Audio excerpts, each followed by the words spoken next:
Hey,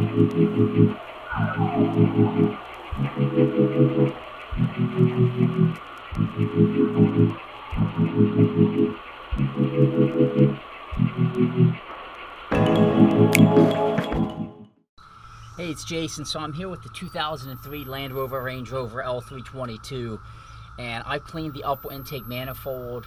I've replaced the mass airflow sensor.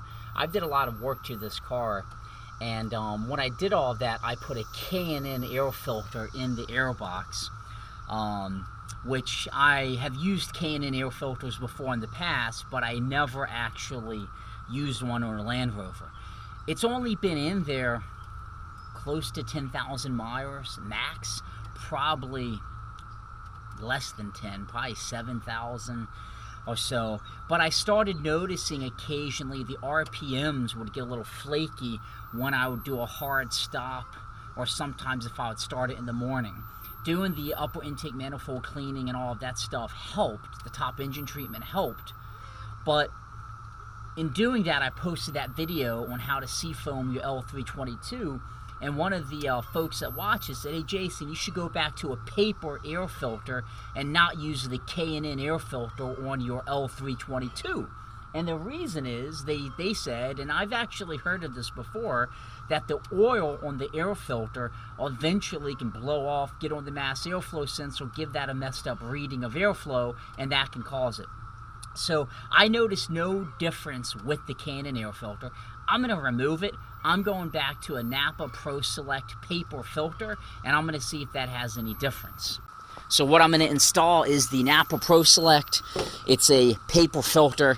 Land Rover, I think, recommends every 15,000 miles. This, I think, was $16 at Napa. And I'm just going to go ahead and put it in where this K&N air filter was. So you're just going to want to unscrew with a Phillips head screwdriver and lift it up and slide the old out. Let me show you what that looks like. Okay, so this is the K&N air filter, and man, this seems really dirty. A lot dirtier than I would have expected.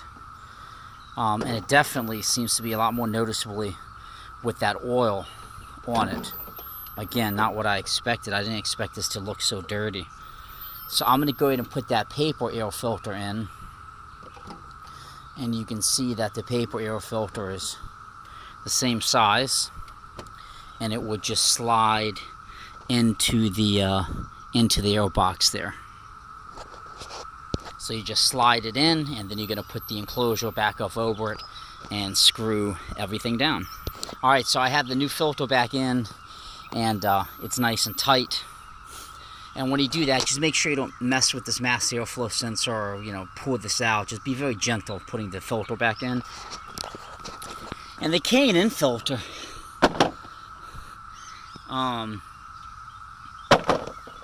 it definitely was buggy and dirty. So, like I say, I mean, it does feel really oily. It feels more oily now than when I initially put it in. And it's just, it seems like the stuff just sticks to it. So, I'm not going to even keep that filter. I don't think I'm going to stick with K&N air filters on this car for sure. I've used them before on GMs, and they didn't seem to be causing any performance issues. Now, maybe this is not a issue with the filter, but I'm tending to believe it probably is. I've removed that K&N air filter sticker as well. I think this was a combination of a lot of things. When I replaced the mass airflow sensor, I did the seafoam treatment, I did all kinds of stuff. I just said, oh, what the heck, let me put this premium air filter in. I think all of my top engine treatments and seafoams and all of that helped. And then I think putting the K&N air filter in actually prohibited some performance, and noticeably some of those RPMs dropping. When air would come in, the engine's calling for it, it goes through the filter, it goes in here. This is the mass airflow sensor. It determines how much air is coming in. It has a little tiny thing that sticks down and the air goes through or hits. That could have been getting some of that oil on it, and that could have been sending false readings back to the engine and to the computer, causing what I noticed. So I'm going to give this a shot. I'll probably put probably 600-700 miles on it in the next week. We're going out to the shore, and that will give me, 300 miles or so right there. And then I'm going to be commuting my son back and forth to school for another 200 miles or so this week. So probably 700 miles between all the driving, and we'll see how it goes. Thanks for tuning in. This is Jason. Check out my blog, jams.net, for more Land Rover videos, DIY, and other adventure.